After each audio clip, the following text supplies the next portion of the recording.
বন্দে পুরুষোত্তমম। সকলকে আমার আনন্দিত জয়গুরু। আজ ইষ্টকথায় আমরা আলোচনা করব পরম প্রেমময় শ্রী শ্রী ঠাকুর অনুকূল চন্দ্রের শ্রীহস্ত লিখিত সত্যানুসরণের ব্যাখ্যার অষ্টম পর্ব। সংকোচেই দুঃখ আর প্রসারণই সুখ। যাতে হৃদয়ে দুর্বলতা আসে, ভয় আসে, তাতেই আনন্দের খাঁকতি, আর তাই দুঃখ। চাওয়াটা না পাওয়াই দুঃখ। কিছু চেয়েও না, সব অবস্থায় রাজি থাকো, দুঃখ তোমার কি করবে। এটা আজ আমরা ব্যাখ্যা করব।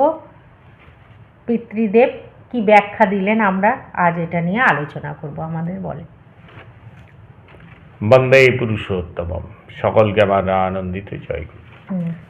এই যে বলছেন সংকোচই দুঃখ আর প্রসারণই সুখ।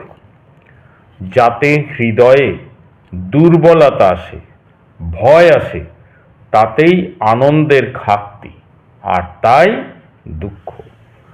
তাই এই বাণীটা পাঠ করার পর উপস্থিত শ্রদ্ধেয় দাদাদের আলোচনা করতে বললেন। তারপরে শ্রী শ্রী পিতৃদেব বলছেন যে সংকোচটা আসে কেন। অনেক সময় বলছে আমাদের মনে সংকোচ আসে, উদাহরণ দিচ্ছে, যেমন আমরা যদি নিজের কথা চিন্তা করি তখন সংকোচ আছে, কিন্তু যখন ইষ্টের কথা চিন্তা করি তখন মনে প্রসারণ আসে। এটা এক দাদা বলছেন, হয়তো দেখা যায় যে আমি একটা যে জামাটা পোশাক পরে গেছি, সুতির পোশাক, আর একজন সেটা টেরিকলিন পরে আসছে, টেরিকটন পরে আসছে, তাহলে তখন কি হয়, দুজনের দুরকম হয়ে গেলে একজনের যখন কম দামি কিছু হয় সংকোচ চলে আসে, মনে দ্বিধা চলে আসে। তাতে থেকেও কিন্তু মানুষের ওই প্রসারণ থাকে না, তখন দুঃখ থাকে। তা শ্রী শ্রী পিতৃদেব বলছেন তাতে কি হয়েছে। কত লোক তো টেরিকটন পরে না, সাধু সন্ন্যাসী কত নেংটি পরে থাকে, কত রাজা মহারাজা তাদের দর্শন করতে যায়, তাদের সেবা করে মানুষ ধন্য হয়। এই যে পোশাকটাও কিন্তু নয় যে আমার এই পোশাকটা কমা বলে আমি মনে করছি এটা সংকুচিত হওয়ার, এটা মনে করার কোনো কারণ নেই। তার কারণ বলছে সাধু যারা তারা তো অনেক সময় নেংটি পরে থাকে, কিন্তু সেখানে দেখা যায় রাজা মহারাজারও তাদের সেখানে যাচ্ছে, প্রণাম করে দর্শন করে ধন্য হয়। কাপড় নোংরা হলে সংকোচ আসতে পারে। দামি কাপড় পরে যদি নাই থাকে, কিন্তু যদি সদাচারী হয়, সেও তো একটা সোসাইটি আছে, তার মধ্যে মিশতে পারে। তারপরে তিনি বলছেন, তুমি কলিয়ারি যাও, প্যান্ট কোট পরে নাকি। তারপরে শ্রী পিতৃদেব আবার বললেন, আসলে অন্যায় কাজ করলে সংকোচ আসে, তাছাড়া এমন কোনো কাজ অন্যায় বুঝছি তা যদি করি তাতে সংকোচ আসে। অন্যায় কাজ করলাম, প্রকাশ করতে পারলাম না, এতেও সংকোচ আসে। ধরো নকল করে MA পর্যন্ত পাশ করলাম, ভালো চাকরিও জোগাড় করলাম, কিন্তু মনে মনে ঠিকই বুঝি কি করে পাশ করেছি, খেতে খেতেও মনে পড়বে। আবার দেখবে একজন হয়তো পাশ করতে পারলো না, তাই বেগুনি ভাজতে আরম্ভ করলো, তেলে ভাজার ব্যবসা করতে করতে 2-4খানা বাড়ি করে ফেললো, তার কোনো সংকোচ নেই। লোকে বলবে বেগুনি বিক্রি করে বাড়ি করেছে। সে আস্তে আস্তে বৃদ্ধির পথে যেতে থাকে। এমন করে চলতে চলতে তার সদ্গুরুও লাভ হতে পারে। আর যে ফাঁকি দিয়ে পাশ করেছে সে সাহেবের গুঁতো খাচ্ছে, ভুল ভ্রান্তি হচ্ছে, তার পোস্টও চলে যেতে পারে, এরকমও হয় অনেক। সে দেবতার কাছে প্রণাম করতে গেলেও দুর্বলতা থাকে, মনে শান্তি পায় না। এই যে সংকোচে, সেই সময় কৃপা সিন্ধু দা জিজ্ঞেস করছেন, দেশ সেবার নাম করে অনেক খারাপ কাজ করে, কিন্তু সেটা তারা খারাপ মনে করে না। শ্রী শ্রী পিতৃদেব বলছেন, কিন্তু সোসাইটিতে তো তার রিয়াকশন হয়। দেশবাসী তাদের সাপোর্ট করে না, তাই আস্তে আস্তে তারা দমিত হয়।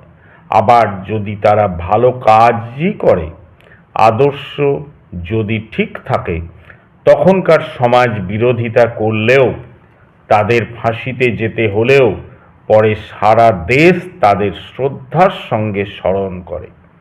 আমাদের দেশের স্বাধীনতা আন্দোলনেও এরকম বহু নজির আছে। তারপরে চাওয়াটা না পাওয়াই দুঃখ, কিছু চেয়েও না, সব অবস্থায় রাজি থাকো, দুঃখ তোমার কি করবে। এটা হচ্ছে একটা বড় জিনিস, যে আমরা সবসময় কি বলি যে এটার ব্যাখ্যা যে কিছু চাইবো না, সব অবস্থায় রাজি থাকবো। তো সব অবস্থায় রাজি থাকবো, কিছু চাইবো না, তা কি করে হয়? না চাইলে পাবো কি করে? এটা তো প্রশ্ন চলেই আসে। তো চাইবো না বলতে কি, তাহলে কিছু করব না, সেটাই কি? শ্রী শ্রী পিতৃদি বলছেন, সব অবস্থায় রাজি থাকলে দুঃখ আসে না। কিন্তু ধরো ঠাকুরকে রোজ সকালে সাদা ফুল দিই, আজ কাছাকাছি পেলাম না, কিংবা ঠাকুর ভোগে একটা ফল দেবো ভেবেছি, বাড়িতে নেই, তাই বলে এখানেও কি না পাওয়ায় রাজি থাকতে হবে? হ্যাঁ, উদাহরণ একদম যেমন করেই হোক জোগাড় করতে হবে, যেমন করে মানে অসৎ উপায় না। ইষ্টার্থ পরিপূরণে আমার যে চাহিদা, তা তো সব সময় থাকবেই। ইষ্টার্থ পরিপূরণের চাহিদা যতই উদ্গ্রীব হবে, ততই বল, বীর্য, সাহস, বুদ্ধি বেড়ে যাবে। এই যে ইষ্ট কাজের জন্য কিন্তু তখন যে সব অবস্থায় নেই বাড়িতে, তাহলে এটা দিয়ে কী করে চালাবো, সেটা না। আমাদের নানা রকম চাওয়া থাকে, তো শ্রী শ্রী পিতৃত চাওয়া তো আছেই, সহস্র রকম চাহিদা রয়েছে। খাচ্ছি চিড়ের মোয়া, ভাবছি মুড়ির মোয়া হলে ভালো হতো। তুমি দিলে তিলের নাড়ু, ভাবছি নারকেলের নাড়ু দিলে ভালো হতো। তখন কিন্তু দুঃখ আসে, এই চাওয়াগুলো না চায়, কিন্তু ইষ্টের জন্য। তাই আবার এই চাহিদা সম্পর্কে এক দাদা বললেন, রবি ঠাকুরের বলা আছে, যাহা চাই তাহা ভুল করে চাই, যাহা পাই তাহা চাই না। শ্রী শ্রী পিতৃদেব বলছেন, হ্যাঁ, ওই কথাই তো। আমাদের গন্তব্য হলো ঈশ্বর লাভ, আসল কথা, সেটাই প্রকৃত চাহিদা। কিন্তু নানা প্রবৃত্তি মার্গী চাহিদার ফাঁদে আসল চাহিদাই হারিয়ে যায়। মন লোভ রিপু দ্বারা আক্রান্ত হয়। গন্তব্য যদি ঠিক না থাকে, আইডিয়াল যদি ঠিক না থাকে, তাহলে আসল চাহিদা হারিয়ে যায়। আসল চাহিদাই আমাদের হারিয়ে যায়।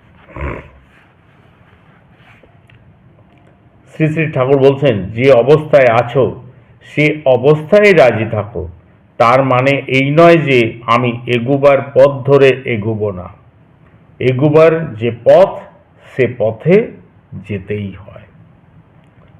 সব অবস্থায় রাজি থাকা প্রসঙ্গে আবার প্রশ্ন উঠলেন। শ্রী শ্রী পিতৃদেব বললেন, আমার গেঞ্জি আছে, সোয়েটার নেই।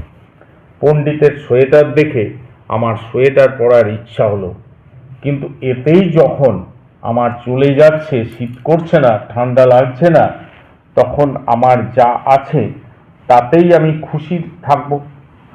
সব অবস্থায় রাজি থাকার অর্থই হলো তাই। একটু থেমে সর্বদা ইষ্ট প্রতিষ্ঠার দিকে নজর রাখতে হয়, সেরকম চাহিদা নিয়ে এগিয়ে চলতে হয়, কিন্তু আত্মস্বার্থী চাহিদাকে প্রশ্রয় দিতে নেই। সব অবস্থায় রাজি থাকা মানে নিষ্কম্মা হয়ে বসে থাকা নয়। কর্ম তো আছেই, কর্মের মাধ্যমেই আমার প্রাপ্তি হচ্ছে।